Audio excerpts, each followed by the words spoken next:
दादी किस कुड़ी को पसंद किया आपने भैया के लिए? दादी ने बड़े प्यार से कहा। अरे वो आस्था है ना, अपने सिंघाल साहब नहीं है, उनकी भतीजी बड़ी चंगी है वो कुड़ी। आत्मिका ने कुछ सोचते हुए कहा। दादी वो तो आर्मी में है ना। दादी ने जवाब दिया। हाँ तो कुछ साल की और है नौकरी, फिर उसके बाद तो रिटायर हो जाना है। आत्मिका मासूमियत के साथ मन में सोचने लग गई। दादी को तो वो अमीर लड़की पसंद है, अब मेरी दोस्त बेचारी भाविका का क्या होगा? वो भी तो मेरे आत्मन भैया को पसंद करती है, पर समझ नहीं आता आत्मन भैया उसे पसंद करते हैं या नहीं। दादी ने आत्मिका को घूरते हुए कहा। अब तेनू की होया, कहाँ खो गई? आत्मिका ने हिचकिचाहट के साथ धीरे से कहा। दादी अगर भैया किसी लड़की को पसंद करते होंगे तो? दादी ने झट से जवाब दिया। तो ले आए मिलवाने, अगर अच्छी लगी तो करवा दूंगी दोनों की शादी। दादी की ये बात सुनकर आत्मिका भी खुश हो ही रही थी कि तभी दादी अजीब सा मुंह बनाते हुए फिर से बोल पड़ी। बस जिसे भी तेरा भाई पसंद करे वो लड़की तेरी उस मनहूस सहेली की तरह ना हो, वरना मैं तो नहीं कराने वाली उसकी शादी। आत्मिका की दादी भाविका को बिल्कुल पसंद नहीं करती थी और ये बात आत्मिका भी बहुत अच्छे से जानती थी। उन्हें तो आत्मिका का भाविका से मिलना तक बिल्कुल पसंद नहीं था। आत्मिका ने नाराजगी के साथ कहा। दादी यार, आप हमेशा मेरी सहेली भाविका के बारे में ऐसा क्यों बोलती रहती है? आप ना उसे अब तक अच्छे से जान ही नहीं पाई है। वो सच में बहुत अच्छी है और वो भी कोई ऐसे वैसे घर से नहीं है। उनकी मॉम ना अपने चंडीगढ़ के फेमस पेंटर है। कौन नहीं जानता उन्हें, बाहर विदेशों तक गई है आंटी। दादी ने मुंह बनाते हुए कहा। गई होंगी, मुझे उससे क्या लेना देना, लेकिन किसका पाप अपने साथ लेकर घूमती थी ये तो कोई नहीं जानता इस चंडीगढ़ में हमारे सिवा। आत्मिका ने अपने गुस्से पर काबू करते हुए कहा। बस करिए दादी, बहुत हुआ। क्या पता आपको भी पूरी बात पता ना हो कि उसके साथ हुआ क्या था। दादी ने अड़ जताते हुए कहा। सब पता है कुड़िए, ब्याह के वक्त पेट से थी वो। आत्मिका ने झट से पलट कर कहा। तो इसमें भाभी की क्या गलती है दादी? कुड़िए अब तू ना उसके लिए मुझसे बहस ना कर, बस उसनु मेरे पोते से दूर रख। इतना कहकर दादी वहां से उठकर चली गई। आत्मिका के चेहरे पर मायूसी छा गई, वो किसी गहरी सोच में डूब गई थी। आत्मिका मन ही मन सोचने लग गई। बेचारी भाभी, पता नहीं उस पर क्या बीतती होगी, पर दादी जो भी कहे, भाभी जान है मेरी, उसे तो मैं अपनी भाभी बनाकर ही रहूंगी। बस भैया भी उसे पसंद करते हो। ये सब सोचकर आत्मिका मन ही मन खुश हो रही थी कि तभी उसे स्कूटी की आवाज सुनाई दी। उसे सुनते ही उसका चेहरा और खिलखिला गया। वो अच्छे से जानती थी कि ये किसकी स्कूटी की आवाज थी। वो तुरंत भागते हुए दरवाजे के पास आकर खड़ी हो गई। भाविका वहां पर आ चुकी थी। आत्मिका ने मुस्कुराते हुए कहा। आ गई तुम, मैं बस तेरा इंतजार कर रही थी, आजा।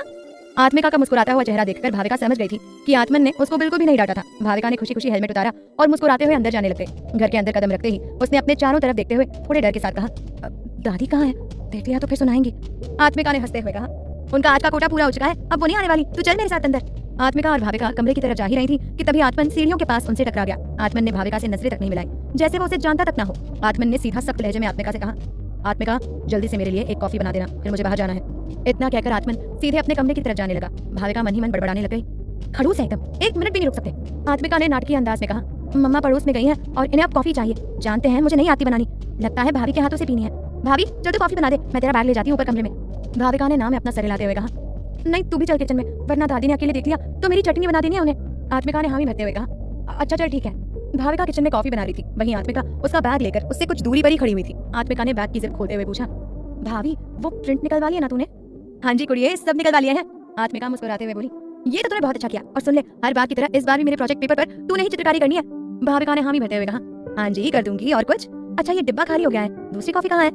आत्मिका ने बिना कुछ बोले सामने वाली अलमारी की तरफ इशारा किया और भाविका का बैग खंगालने लग गई। तभी उसे बैग में से एक छोटी सी डायरी नजर आई, जिसे देखकर वो चौंक गई। आत्मिका मन ही मन सोचने लग गई। अरे ये क्या है, कभी देखा नहीं मैंने।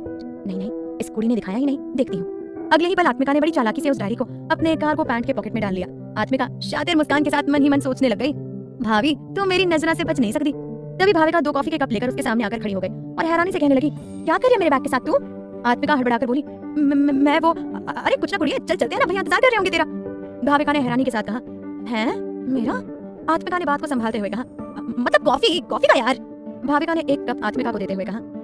चल ये ले तुम दोनों भाई बहन की कॉफी। आत्मिका ने जैसे ही कप पकड़ा वो कसकर चिल्लाई। शिट! भाविका ने घबराते हुए कहा। क्या हुआ? आत्मिका ने जवाब दिया। मगर यार दादी को दवा का याद नहीं दिलाया मैंने, कूट पीट देना उन्होंने मुझे। तू ना एक काम कर, मैं दादी को दवा देकर आंधी आ, तू वीरा को कॉफी देके आजा प्लीज। इतना कहकर भाविका का जवाब सुने बिना ही अपनी हंसी दबाते हुए आत्मिका किचन से बाहर निकल गई। भाविका मन ही मन सोचने लग गई कि आत्मिका मुझे कहाँ फंसाकर चली गई। लगता है अब आत्मन जी को मुझे ही कॉफी देने उनके कमरे में जाना होगा।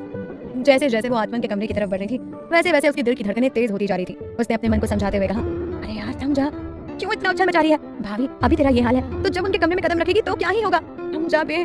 भाभी ने अपने दिल को डांटते हुए कहा। लेकिन जो मान जाए वो दिल कहाँ। इस तरफ आत्मन अपने कमरे में बैठा हुआ था, तभी उसका मोबाइल बजने लग गया। जब उसकी मोबाइल स्क्रीन पर नजर पड़ी तो उसने देखा उसे अस्तित्व का फोन आ रहा था। आत्मन ने फोन उठाते हुए कहा। हेलो अस्तित्व, घर आना है? पर क्यों, क्या हुआ है? जैसे जैसे आत्मन अस्तित्व से फोन पर बात करते जा रहा था उसके चेहरे के एक्सप्रेशंस बदलते जा रहे थे। उसके चेहरे पर परेशानी साफ नजर आने लग गई थी। आत्मन ने हड़बड़ाहट के साथ कहा। पर हुआ क्या है, बता दो। अच्छा ठीक है, मैं तुरंत आता हूँ, तू फिक्र मत कर। इतना कहकर आत्मन ने फोन कट कर दिया। आत्मन ने खुद से बड़बड़ाते हुए कहा कि अस्तित्व इतना घबराया हुआ क्यों था? जब सुबह मिला था तब तो ठीक था, आते ही किस मुसीबत में फंस गया?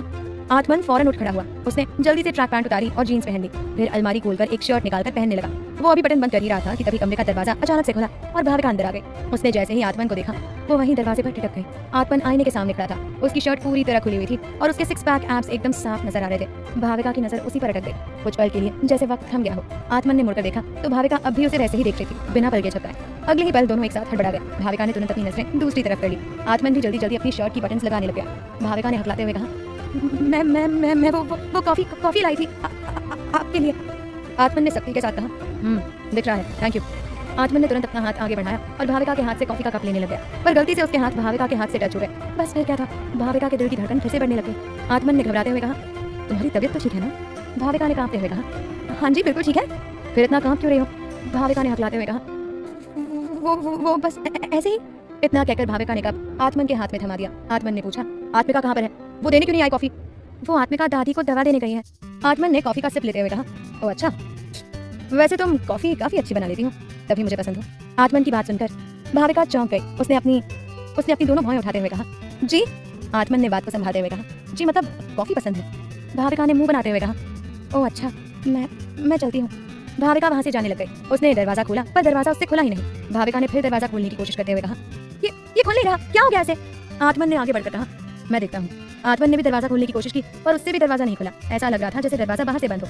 आत्मन ने आत्मिका को आवाज देते हुए कहा, कोई है बाहर? आत्मी।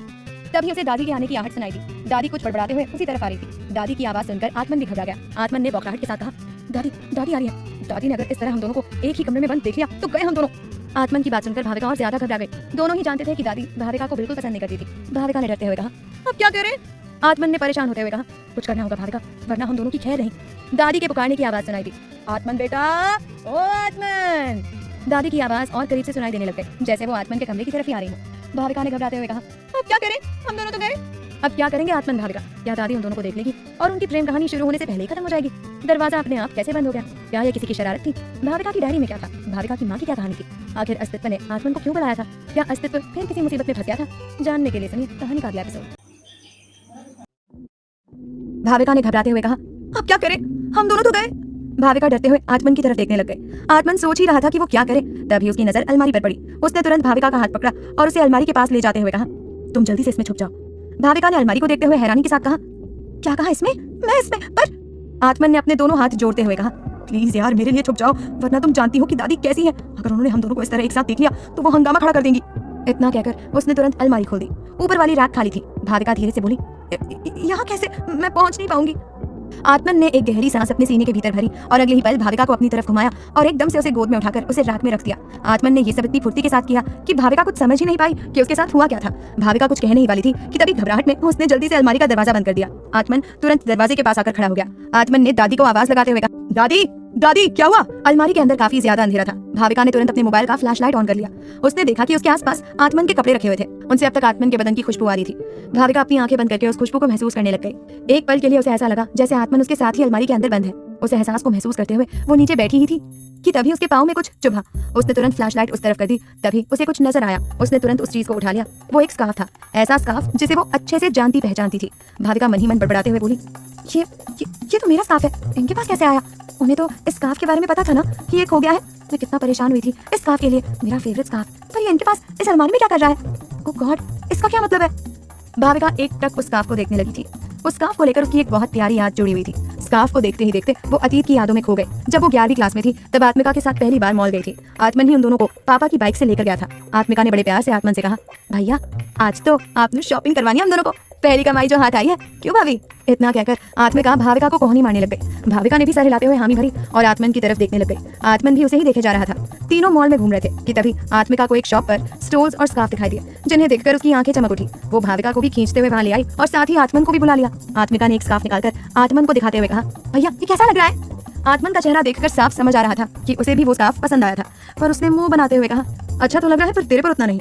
आत्मिका मुंह बनाते हुए बोली, लेकिन भैया मुझे ये बहुत अच्छा लग रहा है। कोई नहीं, ये भाविका ले लेगी, भाभी तू ले ले। जैसे ही आत्मिका ने ये बात बोली आत्मन के चेहरे पर मुस्कान आ गई, जैसे वो यही चाहता था। आत्मिका ने उसके चेहरे की वो मुस्कान देख ली थी। उसने झट से भाविका को वो स्कार्फ उठाया और मिरर के सामने खड़ा कर दिया। आत्मिका ने आत्मन से पूछा, देखो भैया अब अच्छा लग रहा है ना आपको? आत्मन शर्माने लग गया। उसने कुछ नहीं कहा।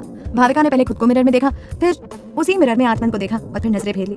आत्मिका ने बड़े प्यार से कहा, भाभी ये तुझ पर ही ज्यादा अच्छा लग रहा है, इसे तू ही रख ले, मैं दूसरा ले लेती हूँ, और कुछ लेना तो वो भी ले ले, भैया है ना खर्च करने के लिए, तेरा और मेरा खर्चा तो उठा ही लेंगे। इतना कहकर आत्मिका हंसने लग गई। आत्मन बस भाविका को ही देखते रह गया। 2 साल बाद जब भाविका और आत्मिका आत्मन के साथ कॉलेज में एडमिशन करने के लिए गई थी तो उसने वही स्कार्फ पहना था जो आत्मन ने उसे दिलाया था। उसे खुद वो स्कार्फ पहनना बहुत पसंद था, पसंद होता भी कैसे नहीं, आत्मन ने जो दिलाया था। पर जब वो घर वापस लौटी तो उसे खुद नहीं पता था कि वो स्कार्फ कैसे उससे गुम हो गया था। भाविका ने उस स्कार्फ को बहुत ढूंढा था, बहुत परेशान हुई थी, पर उसे वो स्कार्फ नहीं मिला था। आज तक भाविका उस स्कार्फ को नहीं भूल पाई थी, और आज वही स्कार्फ पूरे 3 साल बाद उसे आत्मन की अलमारी में मिला था। उस स्कार्फ को देखते हुए ही वो अपने अतीत की यादों से बाहर आ गई। भाविका मन ही मन सोचने लगी, आखिर ये स्कार्फ इनकी अलमारी में कैसे आया? इसका मतलब कमरे के अंदर ही आत्मन दरवाजे के पास खड़ा हुआ था और दादी को पुकारे जा रहा था। जब दादी दरवाजे के पास पहुंची तो उन्होंने देखा कि दरवाजे की कुंडी लगी हुई थी। दादी ने जैसे ही दरवाजे की कुंडी खोली, देखा आत्मन अकबकाया हुआ सामने ही खड़ा हुआ था। दादी ने हैरानी के साथ पूछा, की होया पुत्र, ये दरवाजा कैसे बंद हो गया? दादी की बात सुनकर आत्मन तो डरा ही, साथ में अलमारी के अंदर छुपी भाविका भी डरने लग गई। आत्मन ने बात को संभालते हुए कहा, पता नहीं दादी कैसे बंद हो गया अपने आप। अच्छा हुआ आप आ गई, वरना मैं लेट हो जाता, मुझे जल्दी से तैयार होकर अपने दोस्त के घर जाना है। दादी कुछ सवाल करती उससे पहले ही आत्मन फिर पूछ बैठा, मम्मी पड़ोस से आ गई क्या? दादी मुंह बनाते हुए बोली, कहाँ आई है, अभी तो नहीं आई। आत्मन ने कुछ गुस्से के साथ पूछा, और ये आत्मिका वो कहाँ है? आत्मन को पूरा यकीन था कि इस हरकत के पीछे आत्मिका ही थी। दादी ने जवाब दिया, अरे वो कुड़ी आई है ना, उसी के साथ होगी अब तक कमरे में। अच्छा सुन, तू बाहर जा रहा है तो मेरे लिए लस्सी लेकर आ जाना, वही बताने के लिए आई थी तुझे। जी दादी, मैं ले आऊंगा। जैसे ही दादी वहां से गई, आत्मन ने तुरंत दरवाजा बंद कर दिया। इस तरफ आत्मिका अपने कमरे में बड़े आराम से भाविका की डायरी पढ़ते हुए कॉफी पी रही थी। तभी वहां पर दादी आ गई। दादी को देखकर आत्मिका के होश उड़ गए। वो घबराने लग गई, यही सोचकर कि कहीं दादी को पता तो नहीं चला कि भाविका आत्मन के कमरे में है। दादी ने कमरे में देखते हुए कहा, वो कहाँ है तेरी सहेली, कहाँ घूम रही है? आत्मिका ने तुरंत बहाना बनाते हुए कहा, वो ना, हाँ वॉशरूम में है दादी। दादी ने मुंह बनाते हुए कहा, वो ना मेरे पूरे घर को अशुद्ध करेगी, जल्दी अपना काम पूरा कर और भेज उसे उसके घर। आत्मिका ने धीरे से हाँ में सर हिलाया। दादी के वहां से जाते ही आत्मिका चैन की सांस लेने लग गई, उसकी जान में जान आ गई। इस तरफ आत्मन ने जल्दी से अपने कदम आगे बढ़ाए और अलमारी का दरवाजा खोल दिया। आत्मन ने कहा, दादी चली गई हैं, आ जाओ जल्दी से बाहर। भाविका बाहर निकली ही थी कि तभी दोनों को फिर से दादी की आवाज सुनाई दी। आत्मन ने जोर से अलमारी का दरवाजा बंद कर दिया, जिस कारण भाविका की चीख निकल पड़ी। उसके सर पर हल्की सी खरोच लग गई थी। दादी तो कमरे के अंदर नहीं आई थी, पर भाविका के सर पर चोट लग गई थी। उसके सर से हल्का हल्का खून बहने लग गया था। आत्मन ने जल्दी से अलमारी का दरवाजा खोलकर भाविका को धीरे से बाहर निकाला। आत्मन ने कहा, सॉरी भाविका, वो मैं एकदम से डर गया था, मुझे लगा दादी आ रही है, इधर आओ। इतना कहकर आत्मन ने सीधा भाविका की कलाई पकड़ी और उसे बेड की तरफ ले गया। भाविका तो बस उसे एकटक देखे जा रही थी, जैसे आत्मन के छूने मात्र से ही उसका सारा दर्द चला गया हो। आत्मन ने बड़े प्यार से कहा, बैठ जाओ यहाँ, मैं दवा लगा देता हूँ। जब आत्मन ने जबरदस्ती भाविका को बेड पर बैठाया, तब जाकर वो अपने ख्यालों की दुनिया से बाहर आई। भाविका ने हड़बड़ाते हुए कहा, इसकी कोई जरूरत नहीं है, मैं ठीक हूँ। आत्मन ने सख्त लहजे में कहा, कैसे जरूरत नहीं है, इतनी चोट लगी है, ऊपर से खून भी बह रहा है और कह रही हूँ मैं ठीक हूँ। दवाई तो तुम्हें लगानी ही होगी और मैं खुद अपने हाथों से लगा कर दूंगा। आत्मन ने तुरंत अपने दराज में से फर्स्ट एड किट का बॉक्स निकाला और भाविका के पास बैठ गया। आत्मन के इतने करीब बैठने से भाविका के दिल की धड़कन फिर से बढ़ गई थी। भाविका मन ही मन बड़बड़ाने लगी, हे भगवान, ये क्या हो रहा है मुझे, मैं अंदर से कांप क्यों रही हूँ? अचानक उसके मुंह से आह निकल गई। आत्मन ने घबराते हुए कहा, सॉरी दर्द हो रहा है क्या, मैं आराम से करता हूँ। इतना कहकर आत्मन उसकी चोट पर फूंक मारने लगा। भाविका ने धीरे से अपनी आंखें बंद कर ली। आत्मन ने उसकी चोट पर दवा लगाकर बैंडेज लगा दी। आत्मन ने बड़े प्यार से पूछा, हो गया, ज्यादा दर्द तो नहीं हो रहा है ना? भाविका ने बिना कुछ बोले अपनी गर्दन हिला दी और वहां से उठकर जाने लगी। तभी उसे अपने स्कार्फ की याद आई। वो वापस आत्मन के सामने जाकर खड़ी हो गई। अचानक से उसके अंदर एक अलग ही हिम्मत आ गई थी। आत्मन ने पूछा, क्या हुआ, कुछ चाहिए तुम्हें? भाविका धीमे से बोली, हाँ वो स्कार्फ। ये बात सुनते ही आत्मन के चेहरे पर घबराहट नजर आने लग गई। उसने सब कुछ जानते हुए भी अनजान बनते हुए कहा, कौन सा स्कार्फ? भाविका ने नाटकीय अंदाज में कहा, वही जो अलमारी में है। इतना कहकर भाविका ने अलमारी की तरफ अपने कदम बढ़ाए ही थे कि आत्मन उसके सामने आकर खड़ा हो गया। आत्मन ने हड़बड़ाहट के साथ कहा, नहीं है वहाँ कुछ। आत्मन समझ चुका था कि उसकी चोरी पकड़ी जा चुकी है। भाविका ने ताव में कहा, अगर कुछ है नहीं तो आप इतना घबरा क्यों रहे हैं, हटिए सामने से। भाविका ने आत्मन को हटाया और तुरंत अलमारी का दरवाजा खोल दिया। भाविका ने वहाँ पड़ा स्कार्फ उठाया और आत्मन के सामने कर दिया। आत्मन ने अपनी आंखें बंद कर ली। भाविका ने बिना आत्मन की तरफ देखे कहा, ये मेरा है, खो गया था, आपके पास कैसे आया? क्या आत्मन सच्चाई कबूल करेगा? क्या वो भाविका से अपने प्यार का इजहार करेगा? क्या भाविका आत्मिका को इस शरारत की सजा देगी? जानने के लिए सुनिए कहानी का अगला एपिसोड। ये मेरा है, खो गया था, आपके पास कैसे आया?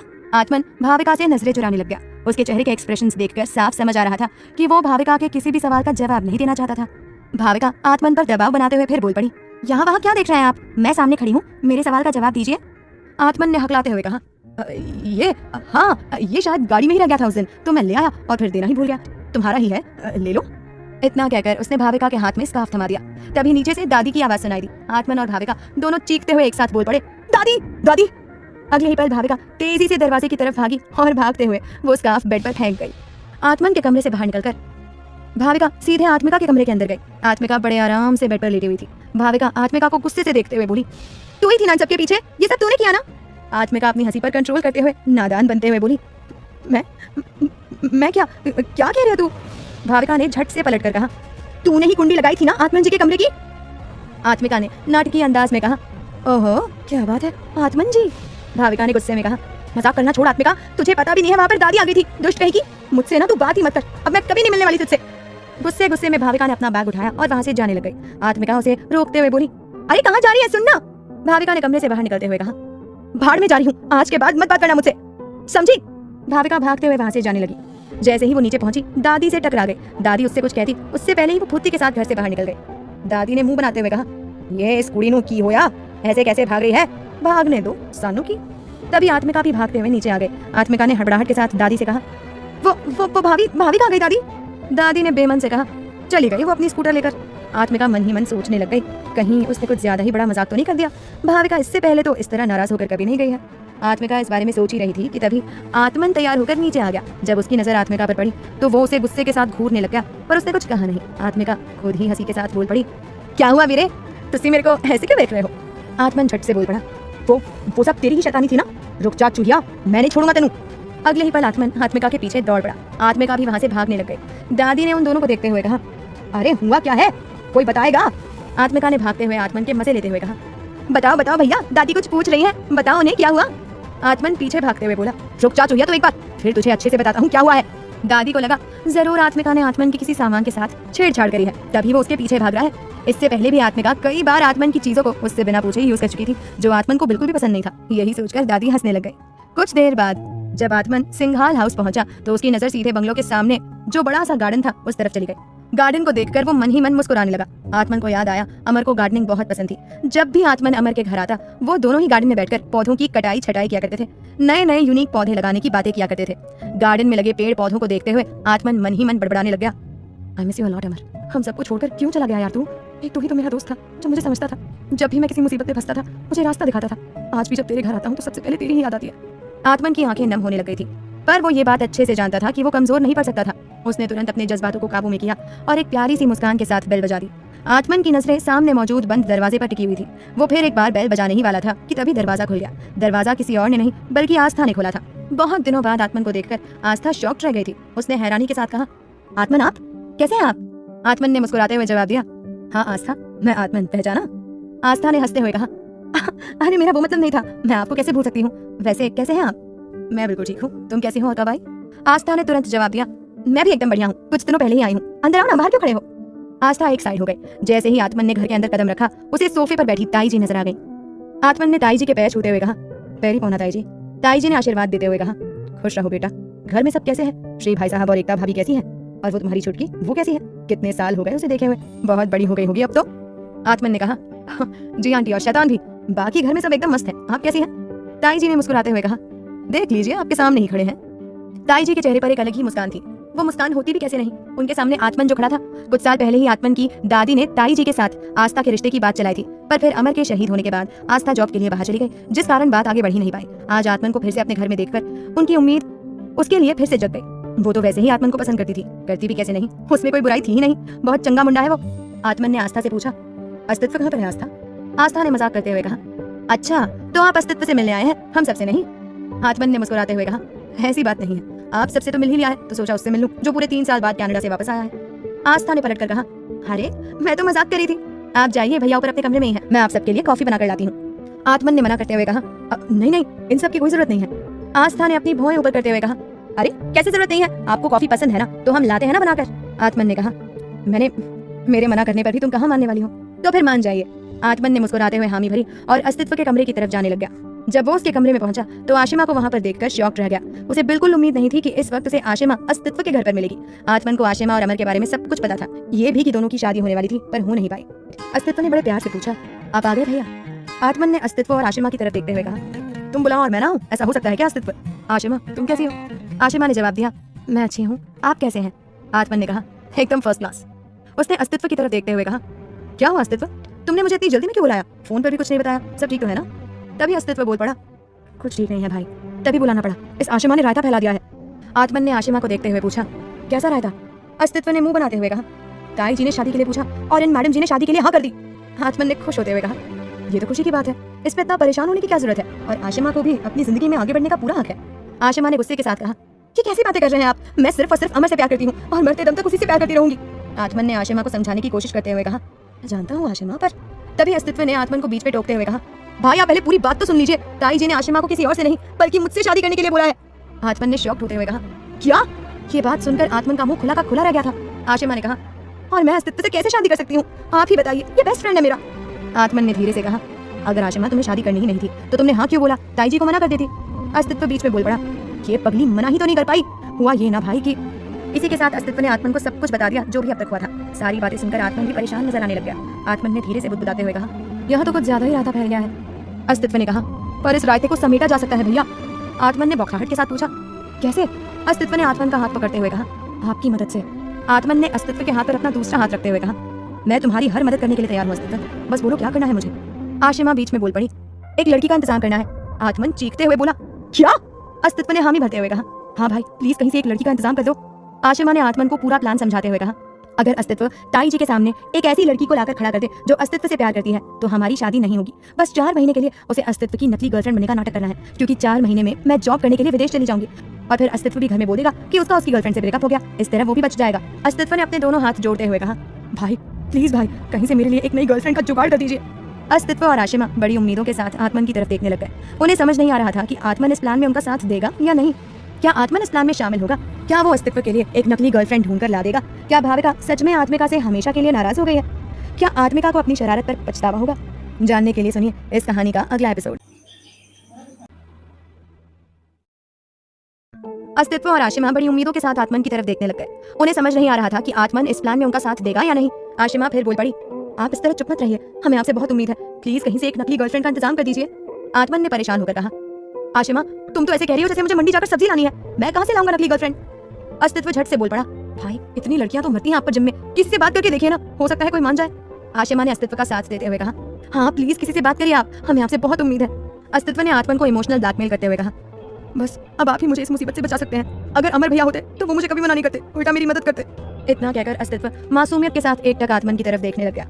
आत्मन ने कुछ सोचते हुए कहा, अच्छा ठीक है मैं कुछ करता हूँ, तुम टेंशन मत लो, मैं हूं ना, इस समस्या का भी कुछ ना कुछ समाधान निकाल ही लेंगे। जैसे ही आत्मन ने ये बात कही, अस्तित्व के चेहरे पर एक अलग ही रौनक आ गई। वो तुरंत अपनी जगह से उठा और सीधे जाकर आत्मन के गले लग गया। आशिमा भी ये देखकर खुश हो गई। इस तरफ भाविका अपने घर पहुंच चुकी थी। उसकी माँ रेणुका आर्ट एग्जीबिशन के लिए दिल्ली गई हुई थी। अक्सर वो ऐसे एग्जीबिशंस में जाया करती थी, जिस वजह से भाविका घर में अकेली ही रह जाती थी।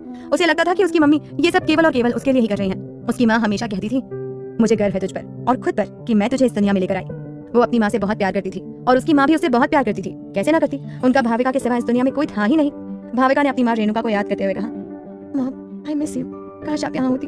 अगले ही पल भाविका ने फ्लैट का लॉक खोला और अंदर चली गई। वो सीधे अपने कमरे में चली गई, जहाँ हर एक दीवार पर तस्वीरें लगी थी जो उसने खुद अपने हाथों से बनाई थी। भाविका भी अपनी माँ की तरह एक अच्छी पेंटर थी, उसके अंदर उन्हीं के गुण थे। दीवार पर लगी तस्वीरों को देखते ही वो मुस्कुरा उठी, उसके गाल लाल हो गए। भाविका ने चारों ओर देखते हुए कहा, अकड़ू कहेंगे। दीवार पर किसी और की नहीं बल्कि आत्मन की ही ड्राइंग्स लगी थी, जो उसने खुद अपने हाथों से उन्हें याद करते हुए बनाई थी। उसकी पहली ड्राइंग थी वो फोटो जो उसने तब बनाई थी जब वो 12 साल की थी और आत्मन का 16वां जन्मदिन था। उस पेंटिंग में आत्मन बहुत क्यूट लग रहा था और वो खुद जल्दी सी लग रही थी। वो ये पेंटिंग बनाकर आत्मन को गिफ्ट करना चाहती थी, लेकिन दादी ने उसे कुछ देने ही नहीं दिया। पूरे जन्मदिन के दिन वो हंसती रही, लेकिन घर आते ही रो पड़ी।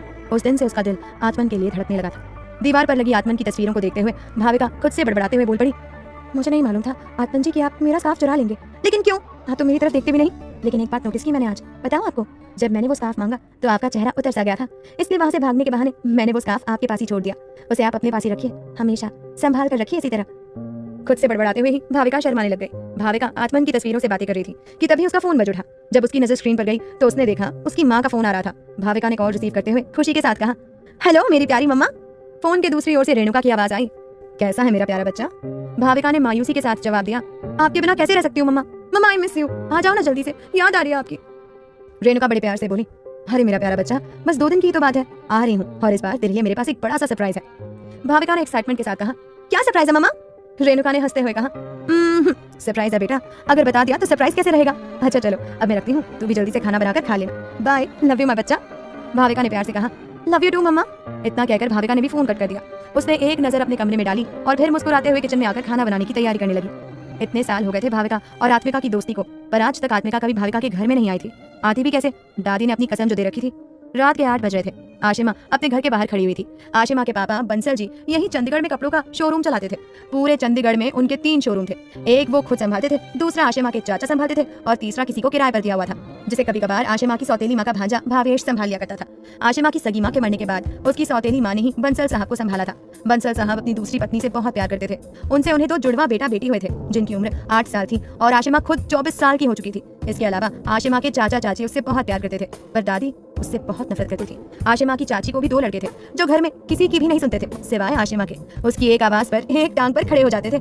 जब आशिमा घर के अंदर आई तो उसने देखा घर में पहली बार सन्नाटा पसरा हुआ था। इतना बड़ा परिवार होने के बाद ही घर में कोई हलचल नहीं थी। घर के अंदर कदम बढ़ाते हुए आशिमा खुद से बड़बड़ाई, कहाँ गए सब? आज घर में इतनी शांति कैसे है? ओह, याद आया, छोटी माँ तो सुबह ही मायके चली गई थी और नकुल सहदेव अपने दोस्त की बर्थडे पार्टी में गए हैं, लेकिन चाचा चाची वो कहाँ है? आशिमा इस बारे में सोच ही रही थी कि तभी उसके सामने उसकी सौतेली माँ का भांजा भावेश आकर खड़ा हो गया, जिसे देखकर वो थोड़ा ठिठक गई। आशिमा के चेहरे के एक्सप्रेशंस देखकर ही साफ समझ आ रहा था कि वो भावेश को बिल्कुल पसंद नहीं करती थी। वो क्या, घर में कोई भी नहीं करता था उसकी सौतेली माँ को छोड़कर। भावेश ज्यादातर उन्हीं के घर में रहा करता था। आशिमा ने घबराते हुए भावेश से कहा, आप नहीं गए छोटी माँ के साथ? आप भी तो जाने वाले थे।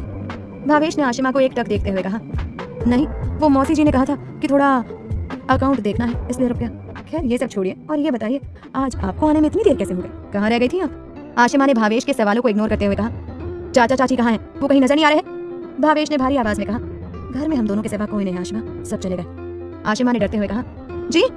भावेश ने बात को संभालते हुए कहा, मेरे कहने का मतलब है कि वो आपकी दादी ना आज सीढ़ियों पर से गिर गई थी, इसलिए वो दोनों उन्हें लेकर हॉस्पिटल गए हैं। आशिमा कुछ कहने ही वाली थी कि तभी भावेश फिर से बोल पड़ा, लेकिन घबराने वाली कोई बात नहीं है, बस थोड़ी सी चोट आई है। भावेश की बात सुनकर आत्मिका की जान में जान आई। वो अपने कमरे में चली गई। कुछ देर बाद आशिमा किचन के अंदर खाना बनाने की तैयारी कर रही थी, तभी किसी ने पीछे से आकर उसे पकड़ लिया। आशिमा कसकर चिल्लाई, उसने अपने आप को छुड़ाने की कोशिश की, पर पकड़ इतनी मजबूत थी कि वो नहीं छुड़ा पाई। जैसे तैसे करके जब वो पीछे मुड़ी तो उसने देखा कि उसे किसी और ने नहीं, भावेश नहीं पकड़ा था। भावेश ने उसके बदन को ऊपर से लेकर नीचे तक निहारते हुए कहा, आज तो अच्छा मौका है मेरी जान, आजा जल्दी कर। आशिमा डर से कांपने लग गई। उसका दिल तेजी के साथ धड़क रहा था। आज भावेश को देखकर उसे वो डर महसूस हो रहा था जो आज से पहले कभी नहीं हुआ था। भावेश ने रोमांटिक अंदाज में कहा, सिर्फ तुम और मैं। इतना कहकर भावेश फिर से आशिमा को पकड़ने की कोशिश करने लग गया। आशिमा ने घबराते हुए कहा, भावेश छोड़ मुझे, भावेश क्या कर रहा है, छोड़। भावेश ने हाथ पकड़ते हुए गुस्से के साथ कहा, ऐसे कैसे मेरी जान, आज तो मैं तुझे नहीं छोड़ने वाला। मासी जी तेरी और मेरी शादी करवाना चाहती हैं और तूने क्या किया, अपनी उस चाची से कहकर मना करवा दिया। देखा नहीं क्या कमी है मुझमें, इतना हंसम तो हूँ। आशिमा का हाथ पकड़कर भावेश उसके और करीब जाने की कोशिश कर ही रहा था कि तभी आशिमा ने एक जोरदार तमाचा उसके चेहरे पर जड़ दिया। वो तमाचा इतना जोरदार था कि भावेश अपने आप को संभाल नहीं पाया और सीधा टेबल से जा टकराया। उसके सर पर चोट लग गई। भावेश ने दर्द से कराहते हुए कहा, आ! आशिमा ने आक्रोश के साथ कहा, मैं जब तक शांत हूँ तब तक शांत हूँ, मुझे शेरनी बनने पर मजबूर मत कर, अगर बन गई ना तो कुत्ते की तरह दुम हिलाते हुए भागता नजर आएगा। भावेश अपना सर पकड़कर जमीन पर बैठ गया। वो अभी भी दर्द से करा रहा था। आशिमा ने तुरंत अपनी चाची को फोन लगाया। फोन के अंदर से चाची की आवाज सुनाई दी, हाँ आशिमा बेटी बोलो। आशिमा ने घबराहट में कहा, चाची कब तक आ रही हैं आप? चाची की आवाज सुनाई दी, क्यों क्या हुआ बेटी? आशिमा ने नाटकीय अंदाज में कहा, वो भावेश जी है ना, वो फिसल गए, उन्हें चोट लग गई है, जल्दी आ जाइए। चाची ने हैरानी के साथ कहा, फिसल गया, पर कैसे? आशिमा ने बात को संभालते हुए कहा, वो जमीन पर तेल पड़ा हुआ था, उसका ध्यान नहीं गया और वो फिसल गया, आप जल्दी से आ जाइए, मुझे उनकी बहुत फिक्र हो रही है। चाची ने हामी भरी और आशिमा ने दूसरी तरफ से फोन कर दिया। भावेश अभी भी दर्द से कराहते हुए एक टक आशिमा को ही देखे जा रहा था। आशिमा ने दांत भींचते हुए भावेश से कहा, आइंदा से मुझे हाथ लगाने की सोचना भी मत, नहीं तो हाथ तोड़कर सीधा तेरे घर पहुंचा दूंगी, समझा? इतना कहते ही आशिमा ने अपने पाँव उसकी हथेली पर रख दिए। भावेश कसकर चीख पड़ा। आशिमा गुस्से के साथ फिर बोल पड़ी, मैं तुझे कभी कुछ बोलती नहीं तो तूने क्या मुझे पागल समझ कर रखा है? चुपचाप सुन ले, जिस दिन मेरा मुंह सबके सामने खुला ना तो तू सीधा इस घर से बाहर, समझा? जब तेरे बाप ने तुझे घर से निकाल दिया तब तो तू यहाँ आ गया। जरा सोच, अब यहाँ से भी निकल जाएगा तब कहाँ जाएगा? लावारिस कुत्ते की तरफ फिरते रहेगा। इसलिए अगर यहाँ पर रहना है तो शांति से रह, खा पी और आराम कर। मुझे अगर आंख उठाकर तूने देखा भी ना तो तेरी आंखें निकालकर कोटियां खेलूंगी, समझा? आशिमा वहां से जाते हुए मन ही मन मुस्कुराते हुए सोचने लगी, शाबाश आशिमा, आज तो तूने गजब कर दिया, ऐसे लोगों को ऐसे ही सबक सिखाना चाहिए। आशिमा के जाते ही भावेश ने मुट्ठी भींचते हुए गुस्से के साथ कहा, देख लूंगा तुझे भी आशिमा, आज जो तूने मेरे साथ किया है ना उसकी तुझे ऐसी सजा दूंगा कि तेरी पूरी जिंदगी बर्बाद हो जाएगी। तू बस अब देख मैं तेरे साथ क्या करता हूँ। आखिर अब क्या करेगा भावेश आशिमा के साथ? क्या वो अपना बदला लेगा? क्या आशिमा उससे बच पाएगी? क्या आत्मन अस्तित्व की मदद कर पाएगा या वो खुद किसी मुसीबत में फंस जाएगा? जानने के लिए सुनिए कहानी का अगला episode. Like, comment, subscribe for more episodes.